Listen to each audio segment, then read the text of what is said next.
خذ من أموالهم صدقة تطهرهم وتزكيهم نحمده ونصلی علی رسولہ الکریم۔ یہ مسئلہ پہلے ہم نے سمجھا ہے کہ زمین کی پیداوار کتنی ہو تو عشر فرض ہوتا ہے۔ اب اس کلپ میں ہم یہ مسئلہ سمجھنا چاہتے ہیں کہ جب پیداوار نصاب کو پہنچ گئی تو اس میں سے عشر کتنا ادا کیا جائے گا؟ 10واں حصہ ادا کیا جائے گا یا 20واں حصہ ادا کیا جائے گا؟ یہ مسئلہ سمجھنے کے لیے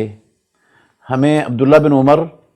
اور جابر رضی اللہ عنہما کی صحیح بخاری کی دونوں روایتوں کو سامنے رکھنا ہوگا۔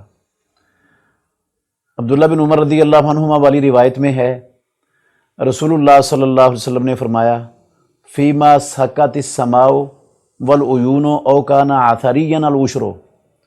جس کو آسمان سے پانی پلایا گیا ہو بارش کا یا اولوں کا یا برف کا، یا چشموں نے پانی پلایا ہو، یا پیداوار فصل نے خود زمین سے اپنی جڑوں کے ساتھ پانی حاصل کیا ہو، اس میں سے 10واں حصہ دیا جائے گا، 10 من میں سے 1 من۔ اور وما سقیا بالنضح نصف العشر، اور جس کو کھینچ کر کنویں سے نکال کر اونٹوں پر لاد کر یا ٹیوب ویل چلا کر جس زمین کو سیراب کیا گیا ہے، ففیہا نصف العشر، اس میں نصف العشر ہوگا، یعنی عشر کا 10ویں حصے کا آدھا، مطلب ہے 20واں حصہ،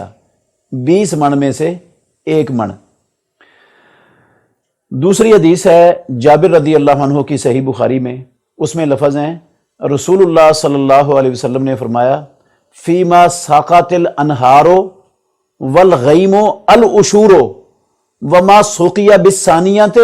نصف العشر، جس کو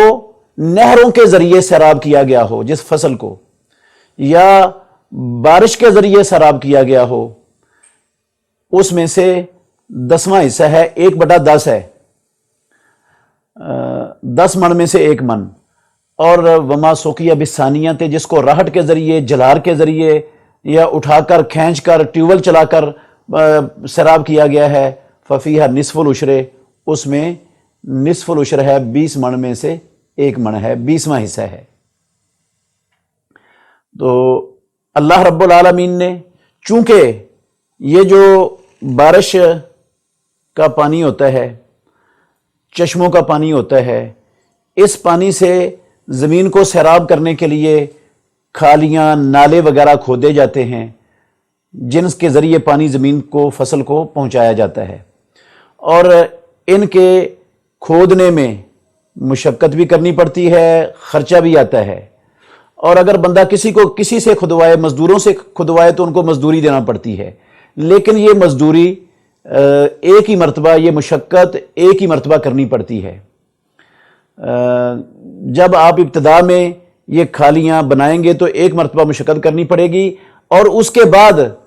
معمولی جو مشقت ہوگی ہر مرتبہ پانی لگانے میں، وہ کوئی زیادہ مشقت اور زیادہ خرچہ اس پر نہیں آتا۔ اس وجہ سے اللہ رب العالمین نے اس میں 10واں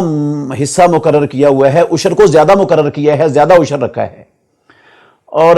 جس کو ٹیوبل کے ذریعے یا اونٹوں پر لاد کر یا جلار کے ذریعے یا کسی اور طریقے سے اٹھا کر پانی لا کر ڈالا جائے، اس میں ہر مرتبہ سیراب کرنے میں مشقت بھی اٹھانی پڑے گی اور خرچہ بھی کرنا پڑے گا۔ اس خرچے کی وجہ سے اور اس مسلسل مشقت کی وجہ سے اللہ رب العالمین نے عشر کو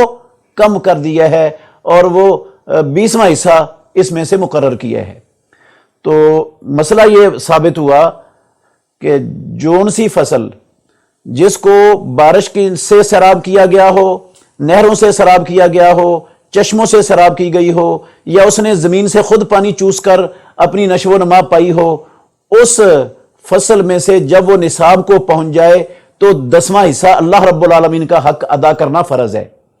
اور جس کو ٹیوبل کے ذریعے چشم اپنا جلار کے ذریعے جانوروں کے ذریعے پانی پلایا گیا ہو، اس کی پیداوار میں سے 20واں حصہ نکالنا فرض ہے۔ اللہ رب العالمین ہمیں اللہ اپنا حق پورا امانت اور دیانتداری سے دل کی خوشی سے ادا کرنے کی توفیق عطا فرمائے۔ بہترین صدقہ جاریہ حاصل کرنے کے لیے اس ویڈیو کو لائک، کمنٹ اور شیئر کرنا مت بھولیں۔